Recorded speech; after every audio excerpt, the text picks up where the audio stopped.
This presentation on the Counterfeit Mitigation Assessment, Truth or Consequences, comes to us from Stanley Salot, the CEO of Business and Quality Process Management, a company that consults for and trains companies on quality, environment, and health and safety management processes, hazardous material mitigation and avoidance processes, counterfeit product identification and avoidance, and sound business processes. Stan has held technical and leadership roles in a number of IECQ and SAE advisory and working groups, including the group which authored and implemented the U.S. standard EIA ECCB 954, which became the international specification for managing hazardous substance processes in the electronic and electrical industries, QC 080000 IECQ HSPM. In addition, he served for 10 years as the president and chief executive officer of the ECC Corporation, which serves as the U.S. national member body of the U.S. National Committee, International Electrotechnical Commission, Quality Assessment System for Electronic Components, USNC IECQ. Working with electronic industry leaders, Stan organized the Counterfeit Avoidance Mark Alliance and the Hazardous Substance Free Mark Alliance to provide forums for collaboration and common product and process compliance verification. And with that, take it away, Stan. Thank you very much, Mike, and welcome to the Counterfeit Mitigation Assessment, Truth or Consequences presentation. My name is Stan Salot, and I hope to provide you with a number of things. Starting with an introduction, we'll talk about what the counterfeit situation is. We'll talk about definitions, counterfeit definitions, both general and specific. What industries are affected, the impact of counterfeiting, which standards are applicable, and then we might surprise you there as we go through this, just how well suited the general standards that we have today are able to be used. We'll move into auditing to current standards and then evidence of compliance. How do you get there? So with that being the agenda, let's go ahead and get started. The introduction, counterfeiting is a global crisis. I believe a lot of folks know this today. There's probably a lot that don't, but counterfeiting itself has become a major epidemic worldwide. Avionics is the only industry with specific standards for this, and I'll cover those in a later slide specifically, which standards are used by the avionics. And when I say avionics, I'm also speaking about military. It's a combination of military and avionics industry.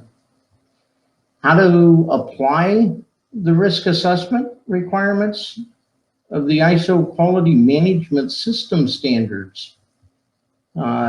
Turns out that with the 2015 and newer standards, there is a very effective way of doing that. How to apply the ISO environmental and health and safety standards also will apply when you're looking at counterfeiting mitigation. How do we mitigate it? How do we assess for mitigation? It's usually an issue that I've seen over and over again on the counterfeit definitions. These tend to be all over the place, but I took a couple of pieces out of the Merriam-Webster dictionary. The first one being that counterfeit, made in imitation. Something else with intent to deceive or forged. There is an ongoing question, what is counterfeit? What is copy? And is copying or replicating something or making something very similar to something else really counterfeiting? Or is it simply, I can make a better widget than you can? So as we go through and look at this, we need to discern whether it's to imitate rather, or feign, especially with the intent to deceive. So we're looking at forged, We're looking at, was the intent to deceive somebody? Something likely to be mistaken for something of high value. Stop and think about this. If I'm making a Gucci purse that looks very similar but is slightly different and selling it for $10 instead of $1,000, is that really counterfeiting? If there is something that specifically indicates that it's not a real Gucci purse or any other similar product or similar approach, is that really counterfeiting, or is that simply making something that I can sell for less money? It's argued that either if I'm trying to make it exact and sell it as a Gucci or a name brand, it doesn't have to be Gucci, but sell it as a name brand, then it would be considered, because I'm trying to deceive somebody, that it is in fact counterfeit. But if I make it slightly different, but not obviously different, there are arguments for saying it's not really counterfeit, it's simply a different but similar looking product. A lot of the counterfeit issues came to light in and around 2011, when the Senate did an investigation and found that the military, the US military, had literally thousands and thousands of components that were not what they should have been, particularly in the electronics industry, particularly in the semiconductor industry is where this came to light. And the counterfeit was in fact components that were marked one way or remarked to enable sellers to sell for a high cost, obsolete or difficult to find components.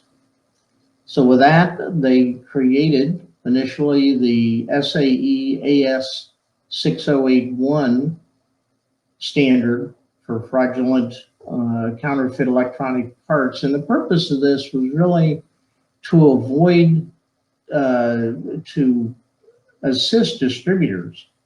This was created primarily for distribution market to address and detect, mitigate, to enable us to assess a distributor and determine whether they have the capability of understanding the market, understanding what they were buying. It turns out that a lot of parts were coming from various countries, but primarily out of China, and they could take a route through Africa to get to the United States.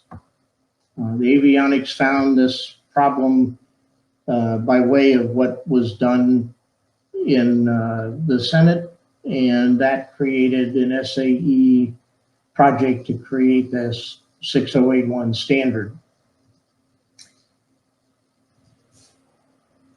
When we talk about suspect parts in the 6081, we're talking about a part there which there is an indication that it may have been misrepresented by the supplier or the manufacturer.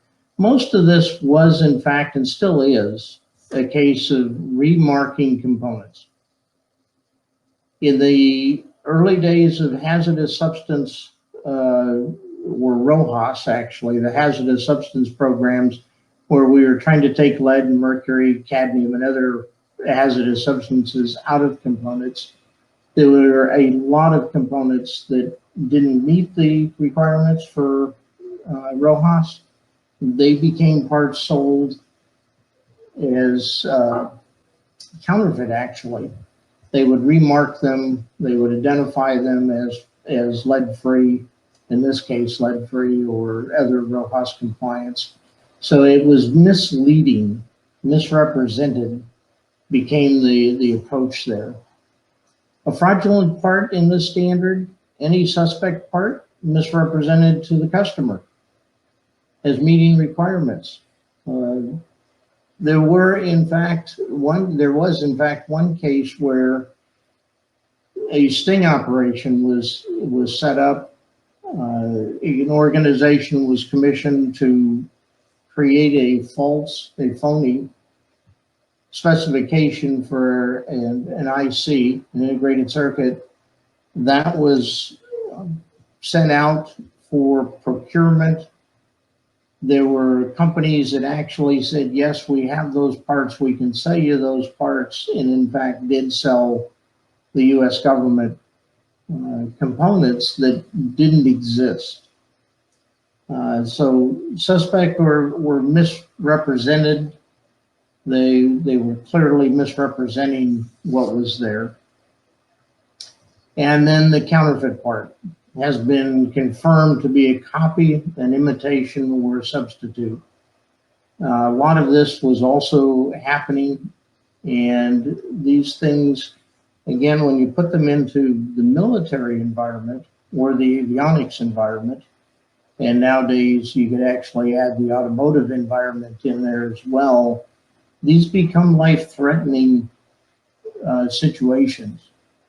If it's not genuine, it might not work the same way, in which case death could occur as a result of that.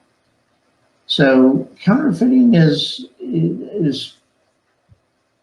it's both a deception that costs money, as well as the deception that could in fact cost lives. Excuse me. So let's talk a little bit about which industries are most affected by this. As I pointed out already, the avionics military industries were very aggressive in this, and this starts back in the 2010, 2011 timeframe. Excuse me. But it turns out that at the same time, and I can attest to this personally, there were places overseas where you could buy Rolex watches for $10, and that was a big thing going on. It was a knockoff. It was a copy. It didn't work, and it usually fell apart fairly quick. But excuse me again, it was in fact counterfeiting. Today, footwear industry is perhaps the leader, and not perhaps, according to Statistica 3/19 of 2019, the foot industry leads with the most counterfeited in the shoe industry. The OECD, and the OECD is in fact the office, let me find that real quickly here, and I'm not finding it quickly, but OECD is the Organization for Economic Cooperation and Development. They work with this. They address this on a regular basis. 22% of the total value of counterfeited goods seized in customs in 2016. That makes it the most pirated product. Clothing, leather goods, and electronic electrical equipment follow that. The most counterfeited brands currently are being listed as these that you see here on the slide. Michael Kors, the Gucci, Louis Vuitton. High price products are often counterfeited because they can reduce the price and sell a lot. Then you get into the consumer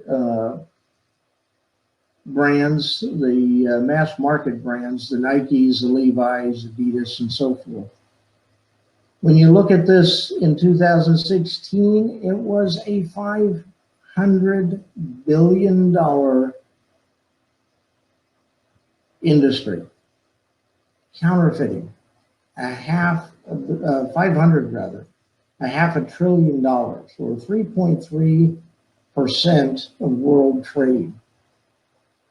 It kind of screams for the use of the certification process, a way to determine whether or not the companies involved in making products and selling products, if they claim to be certified, do they really understand the counterfeiting, and how do they address that risk of counterfeit goods coming into their environment, going into their products that they then sell as legitimate products?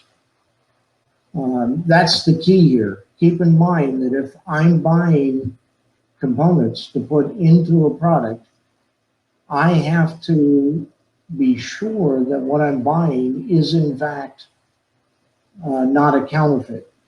And there are a lot of counterfeit subassembly or components that go into things that turn out to be counterfeit as well. So it's not just what is being purchased by the consumer or by industry for the use in other products. Wanted to share the impact, looking at it a little differently. Here you see the graph that kind of depicts where things are. This indicates a $509 billion, or 3.3. I think it's just being a little more precise here. I've added into this the actual link so you can go see this information if you want to dive in deeper.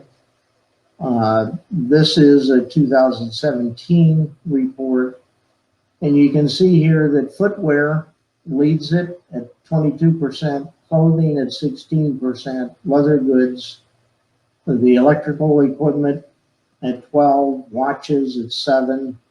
Surprisingly, although we've heard an awful lot about the pharmaceuticals, it's only 2%. Now that's a large quantity, but it's still 2% of the industries most affected by counterfeit products.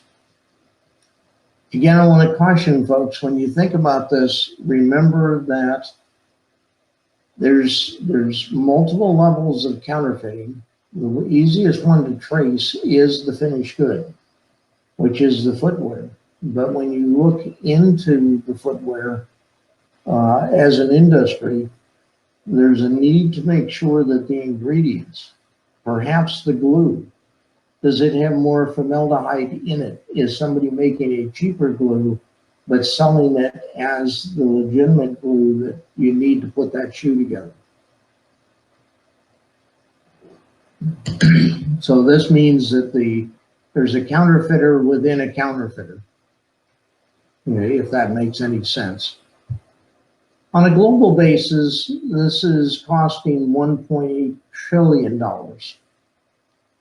And again, this is according to the NetNames report that comes out, and these come out every couple of years.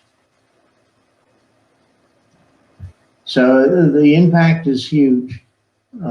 Truly is a huge impact. It's an ongoing impact. When we started all this back in 2011, 2012, that time frame, we were hopeful that we would be able to really make an impact in a short period of time. And that turned out not to be the case. As soon as it's kind of like whack-a-mole, and when you knock one down, another one pops up. So you're constantly going after this. Everybody that wants to invent something new at a lesser price has an opportunity to do it in such a way that it could be considered counterfeiting. As we know, there's a tremendous amount of intellectual property theft going on in the world. That also leads to what some consider counterfeiting. So there's a lot of different aspects to this. How do we address those aspects? What do you do when you have what I still consider to be an epidemic when it comes to industry? Counterfeiting at this level is truly an epidemic, and it continues to get worse. presentations that I've done like this in the past, we're talking about reaching billions of dollars, not $500 billion or not $1.8 trillion. So as time has progressed, this is actually continues to become more of an issue. In the introduction, I talked about standards that are applicable or could be used as applicable. Clearly, the SAE/AS 5553, which is designed or was created to address the manufacturing process in the avionics industry. Now, avionics includes aerospace. It includes defense, which is the missiles, the fighter jets. It includes everything in the Navy. It truly includes everything. The 5553 is focused on electronic components. So the electrical and electronic components, but I know SAE had been working, and I think still is working on other passive components that are used. I once talked to a gentleman from the Navy who had talked about counterfeit hinges that they wound up with in submarines that under pressure would crack and break, leaving doors to open when they shouldn't open. And again, you can imagine you have a submarine, you have to close a particular door because of an accident or something where it's flooding and the hinges break because they're inferior hinges that were counterfeited. SAE/AS 6081, counterfeit avoidance standard for distributors. I touched on that earlier. This is really the distribution channel, and how does a distributor that may not have a strong electronics background as far as testing goes, how do they ensure that the parts they're buying through distribution are in fact legitimate parts? There's a process described in here where you purchase parts, you have them tested in various ways, and there's an extensive amount of testing that's being done to ensure that the parts being purchased are in fact new, that they're legitimate, they're not remarked non-specific parts or parts that don't meet the specifications that are called out. The ISO 9001-2015, I look at this as being a very viable standard for determining the ability of a company to understand that there is a risk and to address what that risk is or how they're going to mitigate that risk. And while it's probably not widely used today yet, I believe that it is in fact very viable, because every aspect of the 2015 or ISO 9001-2015 was created to address risk. And I can't think of much that becomes a higher risk than receiving counterfeit supplies, components that you would use to put your products together. It could devastate the electronics industry and the semiconductor world. It can actually devastate almost any aspect of electronic components, electronic industry, shoe industry. You can't think of an industry that wouldn't potentially be affected by counterfeit components, counterfeit materials, counterfeit parts getting into a legitimate product.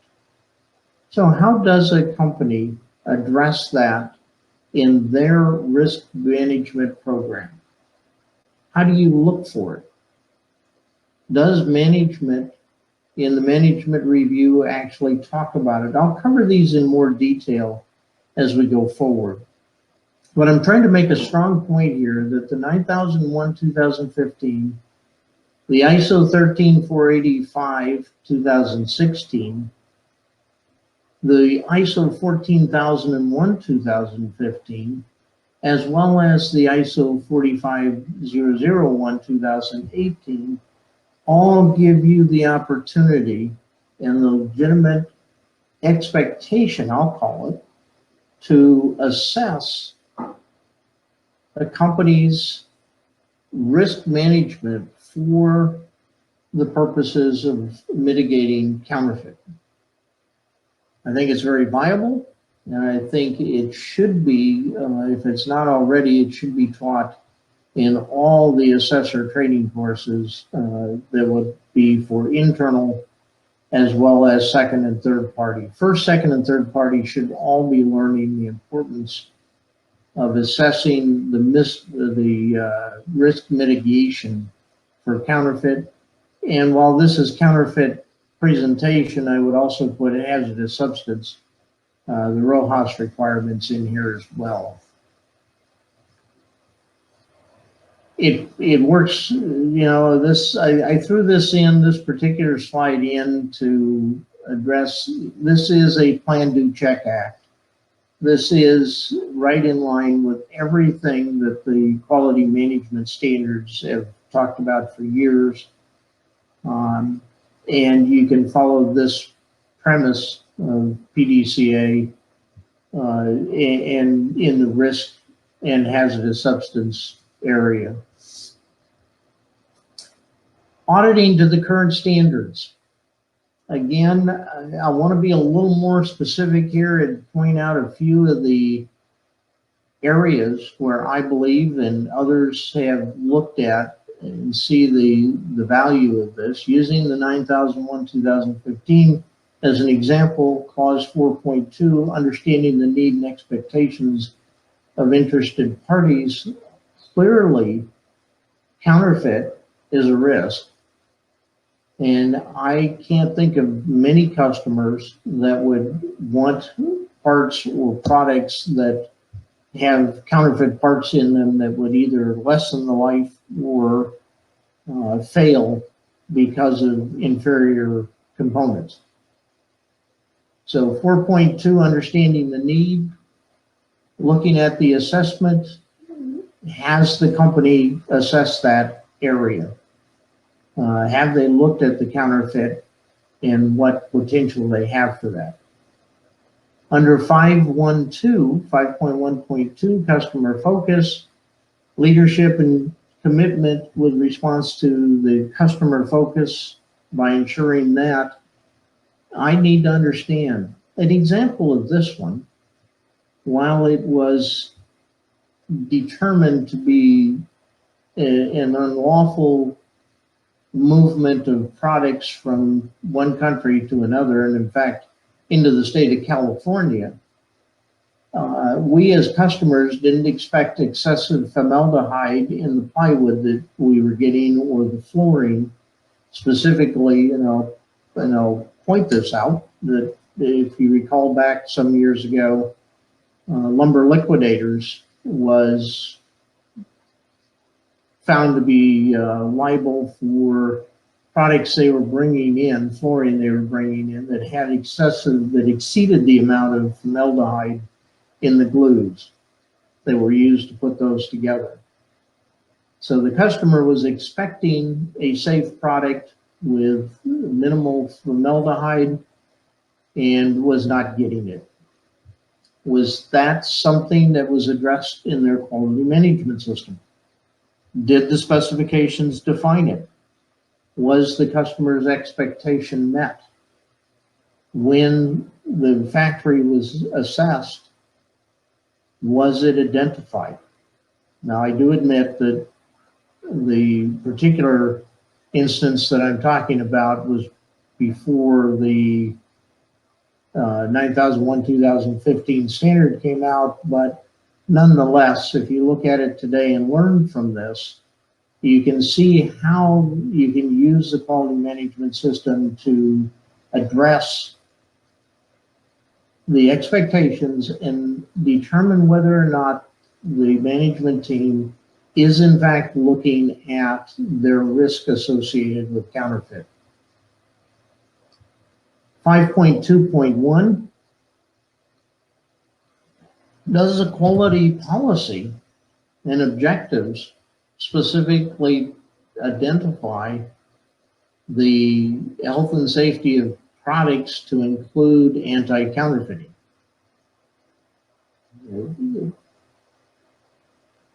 Under clause 6.1, actions to address risk and opportunities.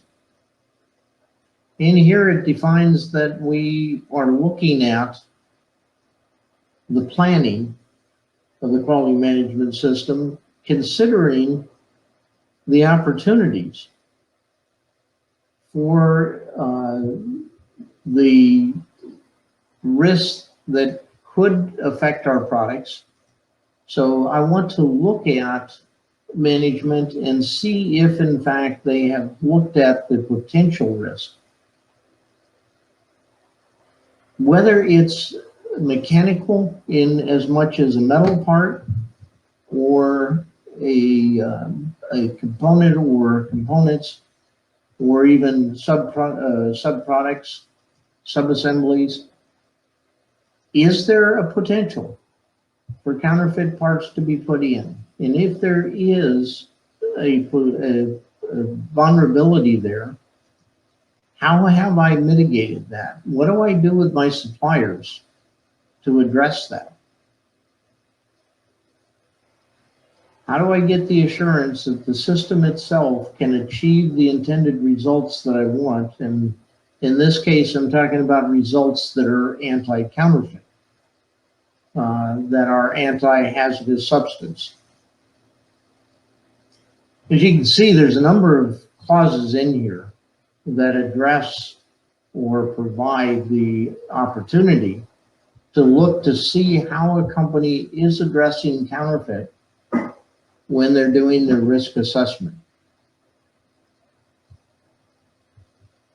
Potential products on the conformity of products and services under 6.1.2, the organization shall plan actions to address these risks and opportunities. Point out here, options to address risk can include avoiding risk, taking risk in order to pursue an opportunity. These notes, I believe, give you some direction on what you can or cannot do when it comes to looking at a company's compliance and have they address the potential for counterfeiting. If I were to go back to this slide, the graph, several pages back, in fact, on page 7, you would see that almost every industry is experiencing some level of counterfeit. If it's that much of an issue, should it not be included in the management process, the management review process, in management's commitment to their customer, that they are in fact making products that are anti-counterfeit, that they have taken into consideration the potential of counterfeiting in their industry? How do they communicate that to their customers? How do they determine the requirements for products and services relative to the potential for counterfeiting?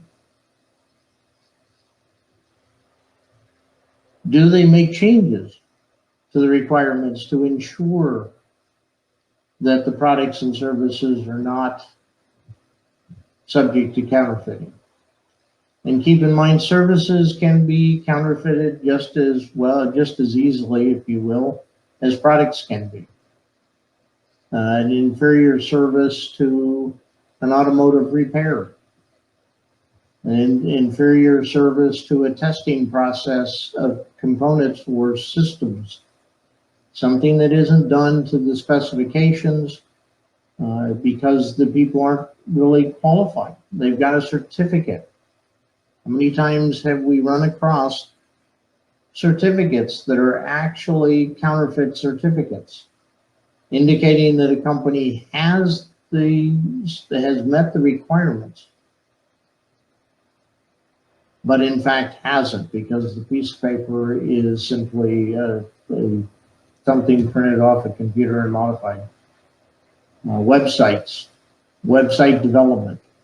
There's a lot of services that also can be pulled into the reality that counterfeiting does in fact permeate not only in products, easier to track, easier to understand, but nonetheless, it is also subject to counterfeiting.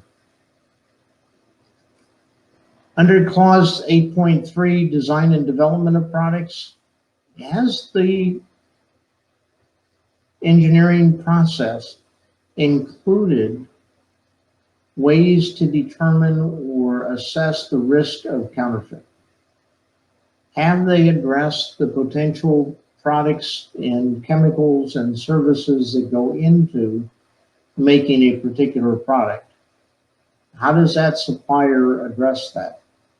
So how does the design team make sure that the procurement team and the supply chain management team are in fact looking at the suppliers and including ways to determine whether that supplier understands the potential of counterfeit products, or products in this case, potentially services, aren't flowing into them, which then flows into the next level. So it's a complete supply chain.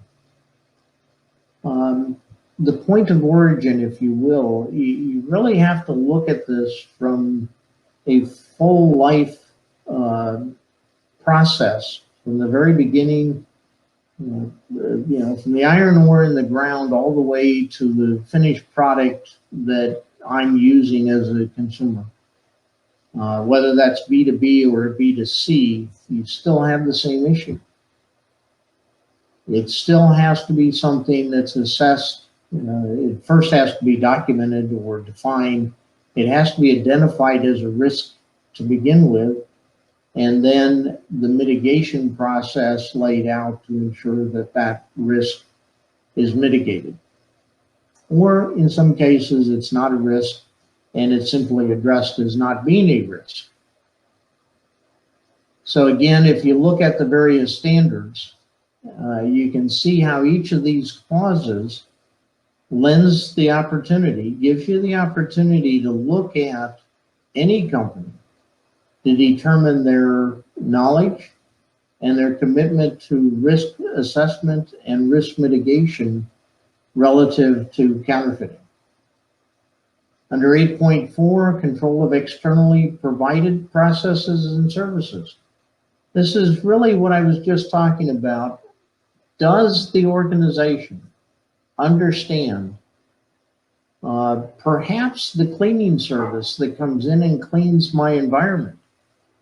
Does it use a chemical that would affect my product? This is not, in my opinion, this is not overstretching, because if I'm in a pharmaceutical environment, it could certainly present a problem. If I'm in a food industry, what I spray to clean the floor could present a problem. Now, if it was all approved with a particular product, but that product was found by the janitorial service, they found a less expensive equal product, was it assessed properly to determine whether it creates a risk? So again, how does the full supply chain, how do products and services, how has the company addressed this throughout the life cycle of the development and production, or the service provisions? Has it actually been addressed all the way through? Determine,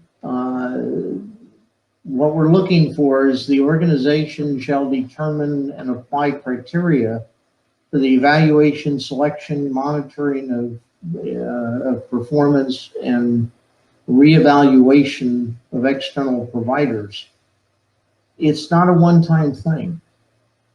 I have personally been in places, I won't name them because you'll know who they are, but I have personally done auditing in environments where I had learned that, yes, in fact, they were buying products that changed, or somehow a new supplier came in that missed the total process of control that was meant to be there, and the parts turned out to be counterfeit.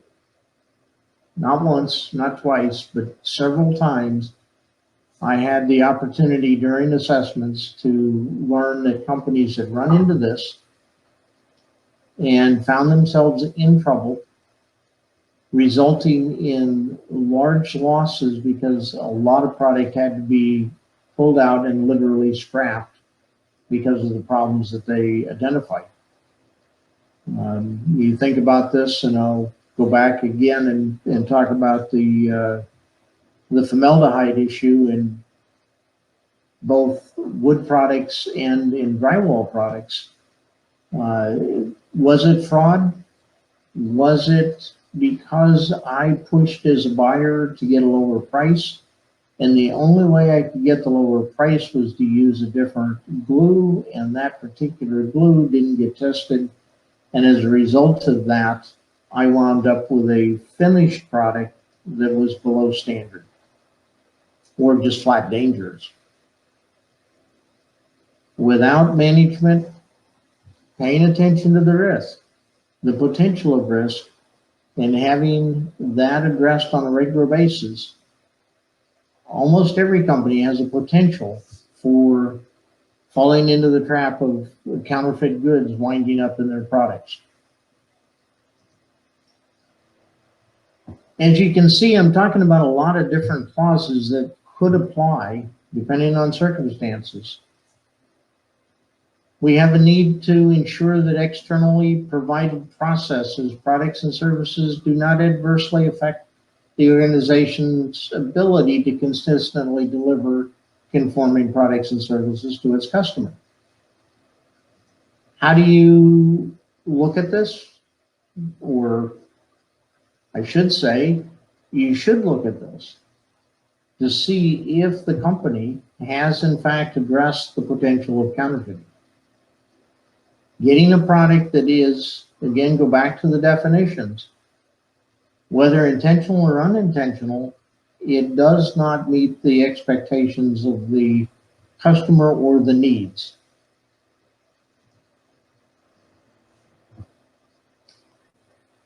Evidence of compliance. Has the company addressed counterfeit risk in the quality manual, in the quality policy and objectives? I don't know why you wouldn't ask that, particularly given the reality we have today that 3.3% of the world trade, amounting to something in the $500 billion in 2016, $509 billion in 2017, was determined to be in the counterfeit world. Potential risk of receiving counterfeit products or services. Again, I draw your attention to the sub-assemblies, the components that are part of a product that I'm building. The product isn't counterfeit, but the subcomponents, the sub-assemblies, the components or the sub-assemblies that go into it are in fact either counterfeit or parts of it are counterfeit.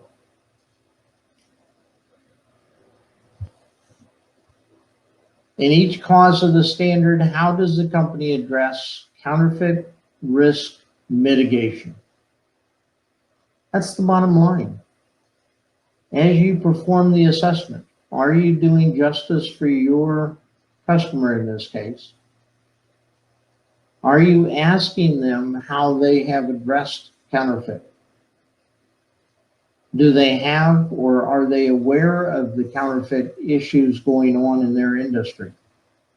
If they are aware of them, how have they addressed it in their system? How does that new employee know, that new buyer, that new quality person in the quality department? How does the new engineer, how do they know that counterfeit is in fact an area that needs to be mitigated, needs to be addressed, needs to be looked at? Today's standards, using risk mitigation, provide you, in my opinion, they provide us all the opportunity to either look at our company as a first party assessment or internal auditing, second party or third party assessment process. We have not just a right to or a legitimate position to, we have an obligation, in my opinion, that this should be looked at to determine if the company has in fact addressed the potential of counterfeiting in their company. So what areas do we want to look at to assess compliance with counterfeit mitigation? Customer requirements. Have they addressed it? Statutory regulatory requirements. State of California, as we know, is very proactive in environmental management. They have some very definite requirements there. If I don't address those, or if I choose to use something inferior as a subcomponent, I'm in violation of that. Supplier chain qualification, supply chain or supplier chain qualification process.